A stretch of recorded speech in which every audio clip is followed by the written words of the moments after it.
E aí, gente, tudo bom com vocês? Meu nome é Adalma, esse é o Gira Trinco, esse é o 122º vídeo do canal. E hoje a gente vai falar sobre o livro A Cabeça do Santo, da Socorro Scioli, livro publicado em 2014 pela Companhia das Letras, livro de uma autora que eu já li aqui no canal, eu já falei sobre Oração para Desaparecer. Fica o convite para você assistir a resenha, caso não tenha assistido, e caso tenha assistido também, vai lá rever, até para entender melhor como eu enxergo a literatura da Socorro. Eu ainda vou fazer mais comparações entre as duas obras, mas antes disso eu preciso falar mais sobre A Cabeça do Santo. Vamos falar sobre a premissa do livro. A gente vai acompanhar o nosso protagonista, que é o Samuel. Ele vai fazer uma longa viagem no início do livro para chegar à cidade de Candeia, e nessa cidade ele vai ter que cumprir algumas promessas que ele fez para a mãe dele, que acabou de morrer.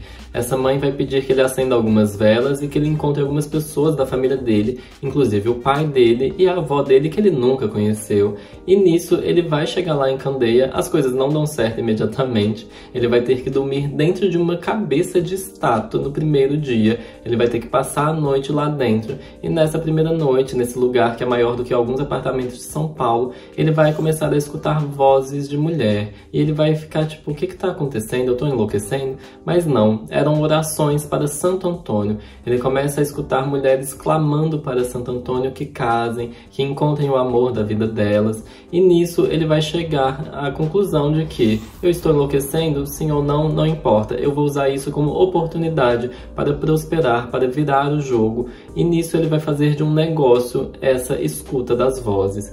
E aí, essa reviravolta não é só para ele, mas também para a cidade de Candeia, que é uma cidade onde aconteceu um negócio muito traumático, que a gente não sabe inicialmente, a gente vai descobrir a história depois, mas a cidade também era uma cidade fantasma e vai começar a prosperar a partir da chegada desse Messias, que é o Samuel. É uma ideia que eu gosto muito, eu acho muito instigante, eu estava realmente curioso para saber como essa história se desenrolaria, mas no desenrolar da história eu já fui perdendo a paciência por causa de alguns detalhes.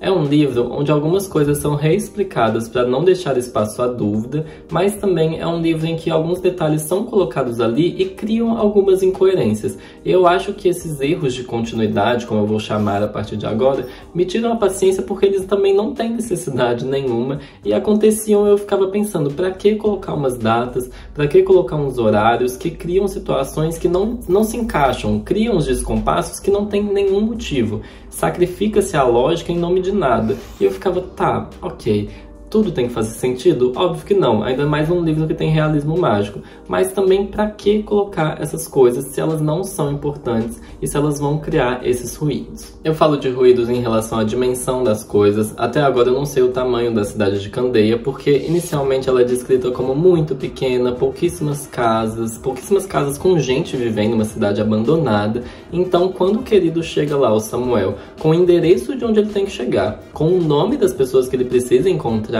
como que seria difícil ele encontrar essas pessoas e como seria difícil encontrar essa casa. Existe a frase no livro que é tipo, ele demorou menos de 1 hora. Óbvio que ele demorou menos de 1 hora. Se ele demorasse 5 minutos para chegar numa cidade deste tamanho e encontrar um lugar que tá super bem pontuado ali para ele, eu ficaria assustado. Tipo, a primeira pessoa que ele pergunta realmente, onde que eu vou? A primeira pessoa que ele pergunta já esclarece para ele, já indica para ele onde que é. Então, por que falar, ele demorou menos de 1 hora, foi uma surpresa?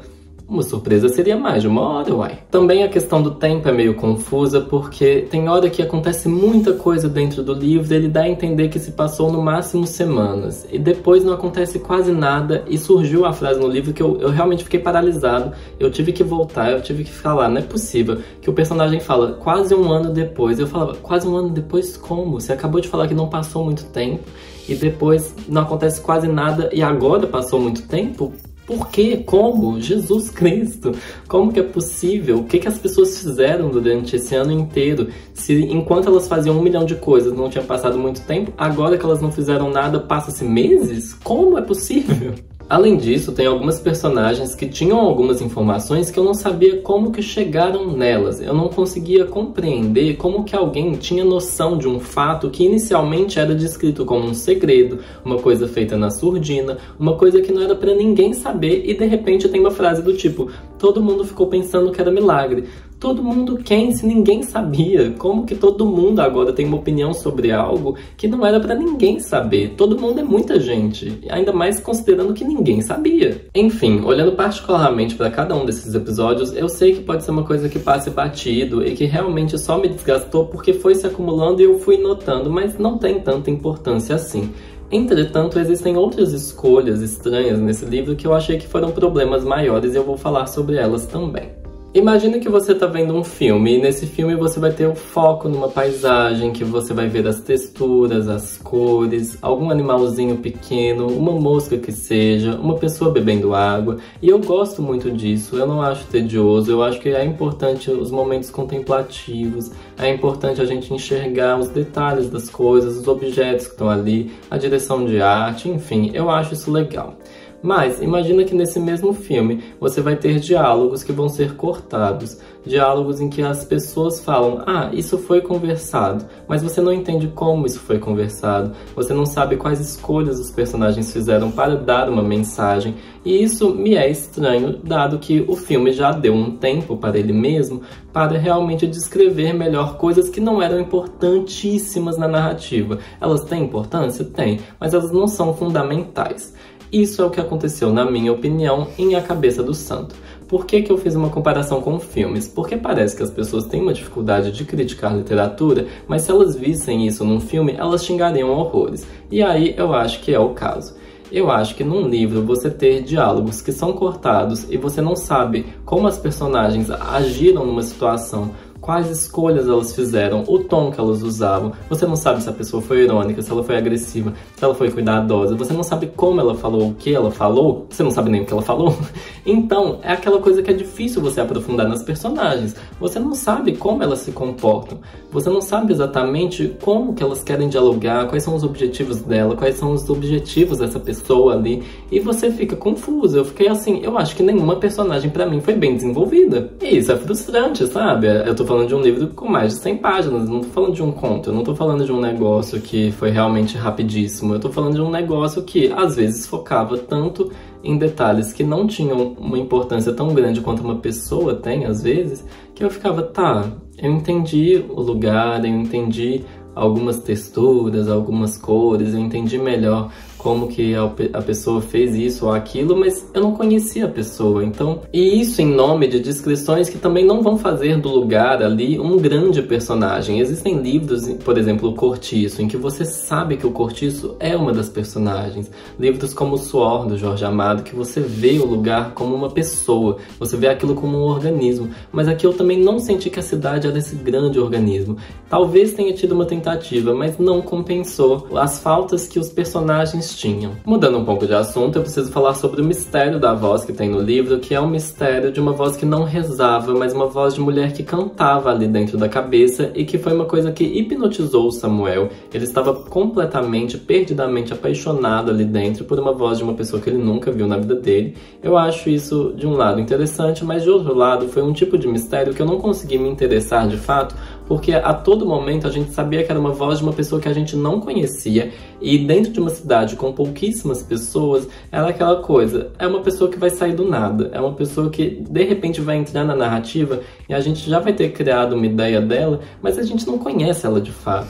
Então continua essa coisa de eu sentir que eu não estava conhecendo as pessoas que estavam vivendo aquelas experiências. E eu não estava interessado em saber de quem era a voz. Era uma coisa, ele se apaixonou perdidamente por algo que eu não consigo saber como é, porque a descrição dessa voz demorou umas 100 páginas e eu fiquei chocado que esse tempo todo se passou sem eu saber qual era o tom da voz, como que era a voz, se era melosa, se era grave, o que ela era bonita, se era uma voz de veludo, se era uma voz rouca. Demorou 100 páginas até finalmente ter o capítulo em que se descreve a voz. E aí eu já não estava tão ligado nessa história, eu não estava tão conectado. Eu diria que foi um problema de timing. E falando de timing, é o tipo de livro que não te permite criar muitas teorias em relação ao que está acontecendo, porque não existe muita saída ali. Você sente que você não tem informação suficiente para criar essas histórias, para tentar justificar as coisas. E aí chega um capítulo que explica praticamente tudo. Só que foi uma coisa meio broxante, na minha opinião, porque é uma coisa que se passa em outro lugar, na verdade, vários acontecimentos que se passam em outro lugar, com outras pessoas, num outro contexto. Às vezes pessoas que estão muito pouco ligadas ao que estava acontecendo no grosso da história, na maior parte dos acontecimentos. É uma coisa bem tangencial. Aí você fica tipo, tá, essas coisas terem um grande peso na narrativa é possível, mas dá um sentimento de foda-se, porque... Ah, gente, isso justificava tanta coisa? Isso era o que realmente movimentou tanta coisa na puta que pariu, sabe? Eu fiquei meio com preguiça e eu entendo que é parte minha aceitar. A vida, às vezes, acontece isso. Uma coisa muito pequena num lugar, ou uma coisa muito grande, vai realmente ter um impacto enorme, um efeito borboleta, assim, mas... honestamente, foi frustrante. Continuando as frustrações, a gente tem o personagem do Osório, pra mim, que ele nem é um personagem, na minha opinião, de tão fino que ele é, de tão pouco que a gente sabe sobre ele, e ele é o vilão da história. Ele é um dos vilões da história, o maior vilão da história, mas a gente não sabe as motivações dele, a gente não entende porque ele é o prefeito da cidade. Ele é um prefeito de cidade que eu não sei como que ele era rico, sendo que a cidade não tinha de quem arrecadar dinheiro. Eu não sei como que ele desviava dinheiro, não sei de que atividade financeira também. Parecia uma cidade absurdamente parada. Eu não sei como que ele é descrito como uma pessoa que enriquecia aos montes, mas não faz nenhum sentido isso. Além disso, ele fala de uma construção de uma fábrica que não se descreve que fábrica que era possível existir naquele espaço, com que pessoas trabalhando, se ele queria fazer um negócio na cidade que meio que impediria qualquer pessoa de querer trabalhar lá. Era muito confusa essa história da fábrica. Também não aproveita a prosperidade, tipo, a cidade finalmente dá certo. Finalmente vai conseguir sair da lama e um político não vai aproveitar disso para ganhar dinheiro? Eu achei muito estranho. Eu fiquei, tá, vamos fingir que isso é normal, mas tudo bem. E a última questão é que eu não gostei do protagonista desse livro. Eu achei ele meio burro, para não dizer idiota às vezes, porque, honestamente, eu sei que um protagonista não precisa ser carismático. Eu já falei muito bem de protagonistas que eram, na verdade, insuportáveis. Você pode assistir a resenha de Memórias Póstumas de Brás Cubas, porque existe uma questão que é você chorar de raiva de um livro. Eu não ia falar sobre isso, mas eu chorei de raiva nesse livro, no momento em que o querido, um pequeno spoiler, ele tá na prisão e ele vira para uma pessoa e pergunta: e o povo está apoiando quem? E eu parei e pensei, você viveu meses com as pessoas querendo uma oportunidade para conversar com você. As pessoas foram na frente da sua casa, chorando, orando, sendo gratas por tudo que você fez por elas, por toda a esperança que você trouxe para a cidade. Não existe um vilão que pudesse manipular essas pessoas. Essas pessoas não foram enganadas de nenhuma forma. Você sabe que tá todo mundo do seu lado e você ainda tem a pachorra de perguntar: o povo tá do lado de quem? Ah, vai pra puta que pariu. De quem mais eles estariam do lado? Não, é tipo um herói da porra da Marvel perguntar: ai, o povo tá me apoiando? Óbvio que o povo tá te apoiando, caralho. Como que eles não vão estar te apoiando? Nossa, eu fiquei muito puto essa hora. Você acha que existe alguma outra chance do povo não estar te apoiando? Você viu uma multidão na frente da sua casa rezando por você, orando, realmente clamando por Deus, agradecendo que você chegou na porra da cidade, e de repente você questiona isso de onde? Que não é possível, ele nem tem uma autoestima baixa nesse nível pra questionar isso, e nem faz sentido, não faz sentido nenhum. Nossa, eu fiquei muito puto. O povo tá apoiando quem? O bem ou o mal? O mal aqui não é nenhuma opção. O mal aqui, mal existe. O mal aqui mal é representado no livro. Ele é um símbolo tão fraco que não tinha nem como uma pessoa parar pra pensar: eu deveria apoiar o prefeito. Não existe essa opção.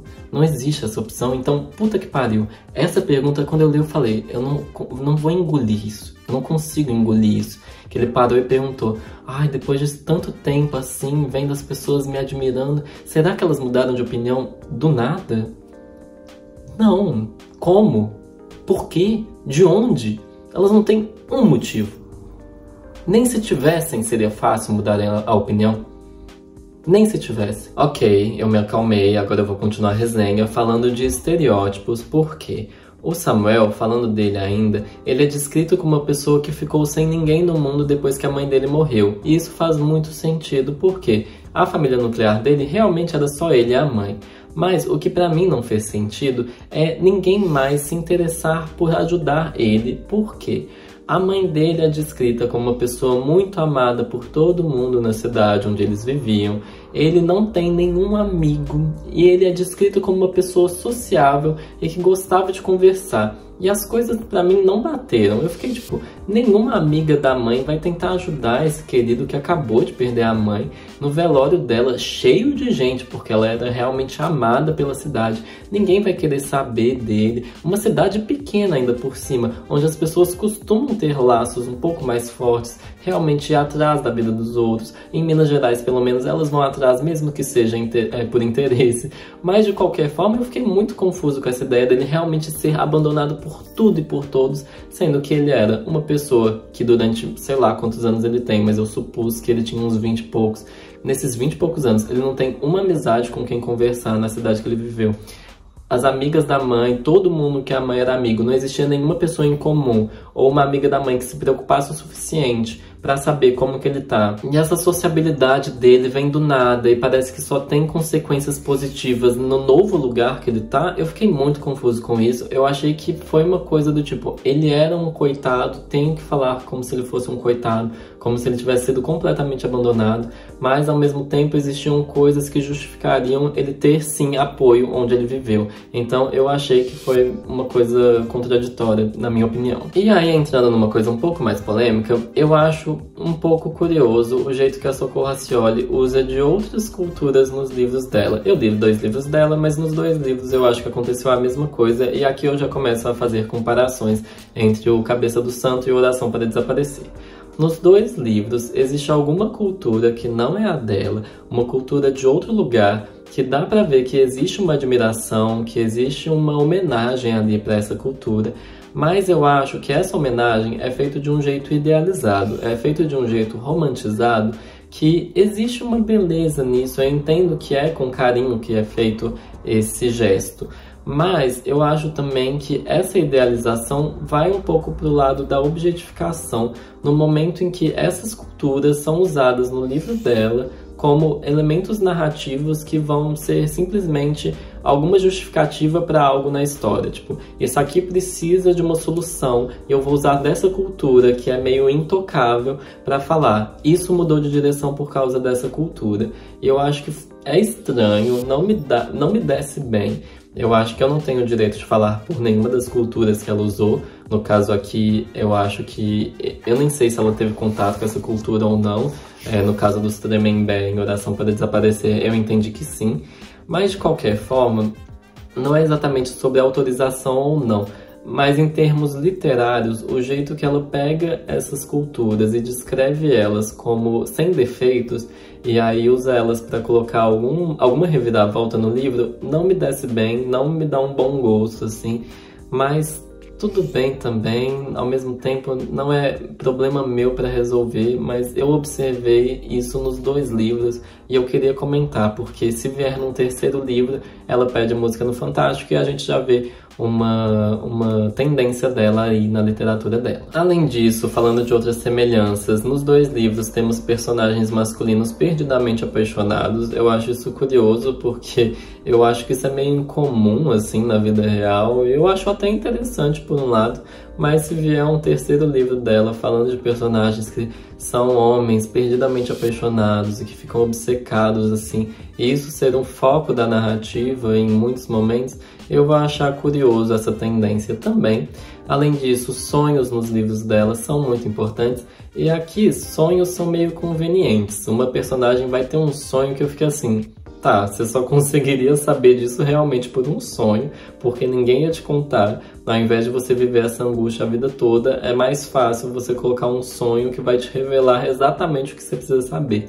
Por um lado faz sentido, por outro é aquela coisa. Eu li algumas críticas do livro, do Cabeça do Santo, e uma pessoa falou assim, eu acho que tem um excesso de elementos mágicos, e pra mim não é exatamente esse o problema, mas o uso desses elementos mágicos é meio conveniente. Eu acho que eu fiz a mesma crítica em Oração para Desaparecer, que uma coisa é justificada de repente por causa de algo que não tem explicação, é um mistério da fé, e bacana, mas eu acho que existem usos de elementos mágicos que são mais interessantes pra mim, na minha opinião, e que não vão ser só coisas realmente milagrosas. Além disso, todo o romantismo que a Socorro traz nos livros dela é uma coisa meio novela, e que eu não sou contra novela, gente. Eu acho que eu não deixei isso muito claro no canal até hoje, mas eu gosto de algumas novelas, e eu acho que é importante existirem novelas em que as personagens são estereótipos, que a gente trate de pessoas que não saiam muito dos papéis principais, assim, que existam arquétipos. Mas eu acho que romantismo sem tensões reais é outro problema. Não é que eu não gosto que tenha a mocinha e que tenha o mocinho e tal, mas se eles não vivem uma tensão real, eu não consigo sentir emoção. Eu não consigo sentir que existe algo realmente questionando o amor deles, e aí não existe a vontade de querer saber se vai dar certo ou não. Porque a gente sabe que no final vai dar certo, mas se a tensão que acontece durante o livro não for significativa, não for realmente algo que vai tensionando a gente também, aí meio que fica elas por elas. E aí eu falei, tá, eu não quero saber nada do livro, porque não tem uma faísca ali. E fui lendo, e o trem acabou. Antes de falar propriamente do fim, na verdade, eu vou falar que eu não vim só pra xingar o livro. Eu gostei do nome da Madenusa, eu acho que é um nome incrível. Eu gostei das epígrafes, não é exatamente o livro, mas eu gostei da escolha das epígrafes do livro. E eu gostei, aí sim, o elemento mais importante que eu realmente gostei do livro. As mortes do livro, eu gostei muito delas. Eu achei que elas foram surpreendentes, eram personagens que morriam em momentos que não eram exatamente óbvios, não eram clichês, e que foram bem trabalhadas essas mortes. Eu achei uma delas realmente chocante, assim. Outra delas... eu não quero dar spoiler. Mas, de qualquer forma, essas mortes, inclusive um assassinato, eu achei que foi bem colocado, eu achei que movimentou bem a trama ali. Foi divertido de ver e foi o que eu mais gostei, com certeza. As mortes do livro foram as coisas mais legais. Mas propriamente sobre o fim, então, a gente vai ter as últimas páginas, o sentimento de que não dá tempo de resolver tudo que tem que ser resolvido, tinham muitas pontas soltas, e o que é realmente fechado é meio na correria, eu achei que foi às pressas, e o que fica em aberto, eu não entendi por que algumas coisas ficaram em aberto, eu não achei que as não respostas fossem interessantes também. Eu acho que só foi meio jogado, na minha opinião. Eu senti muito que algumas personagens, inclusive, eram um pouco insensíveis no jeito que elas não tentavam resolver as coisas, ou no jeito que elas deixavam de lado o que tinha como possibilidade ali. Eu achei estranho o jeito que elas falaram, fica com Deus, que tudo se exploda mesmo, segue a história. Eu não entendi, não gostei do final. Acho que, sei lá, só não entendi esse livro, talvez, não era pra mim.